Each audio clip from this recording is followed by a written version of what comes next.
Then part 1A, maternity benefits.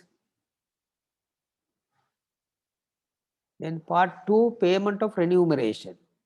That the time and the payment of remuneration. Remuneration means your salaries and the other allowances, and those rules are here. Next one is the regulation of remuneration, determination with consent, like that.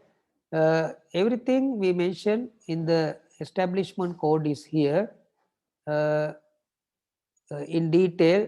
Next one, the determination of tribunals. Then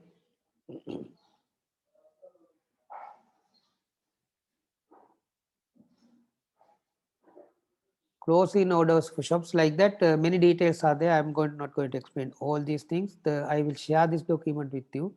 You can go through if you are interested. But however, when you go to the industry, please read this whole document thoroughly and understand each and every word in this document. That will be very useful to you. Right? Now, next I will share the another document, that is the labor laws in Sri Lanka. Mr. Tilak, can I add something? Yes. When you read those documents, there are a lot of amendments done subsequently. So you have to read along with them. This is the initial document, very old, and there have been multiple amendments to the acts, this act, and you have to read in total. Otherwise, you will be wrongly interpreting it. So this is the starting point for that, and then there have been a lot of amendments. In every amendment and ordinance, there are a lot of amendments. So you have to be careful in interpreting. Amendments and the revisions. And when I showed you that document of the establishment code, okay, I will show it again. You can see in the establishment code,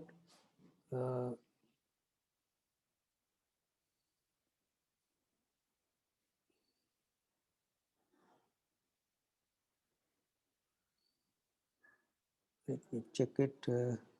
Yeah.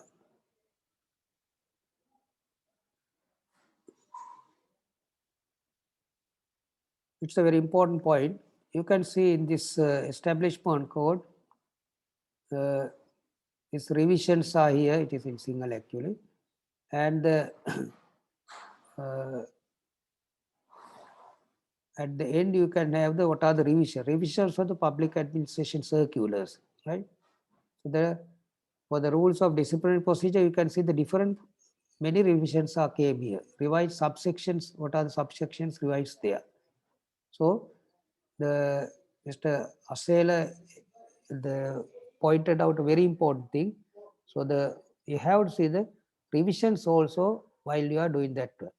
And in addition to that, the different circulars. In this chart, it mentioned about the circulars also you have to follow. So can Mr. Asela tell them about the importance of these things?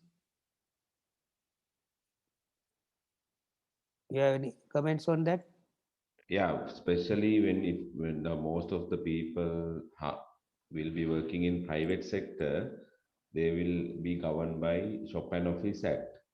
So there you have to have a good understanding of the provisions that you have as a manager, because if you violate them, you will be liable for legal punishment. So that, and also you will be violating labor laws or rules, and then you will have to you have to have an idea of how to recruit people, how to grant leave, how to grant privileges, what are the minimum wages, and how can what are the wages applicable for workmen, what are the budgetary relief allowances that you are supposed to give, how is the income taxes of employees deducted, and If you are managing a company, what are the VAT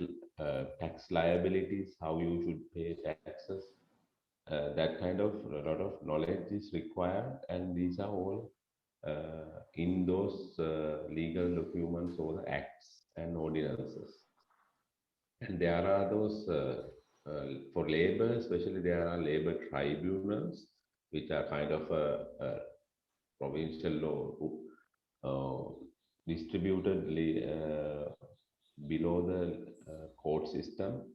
It's a legal entity again. Labor tribunals is the first place that you will have to face for a labor dispute.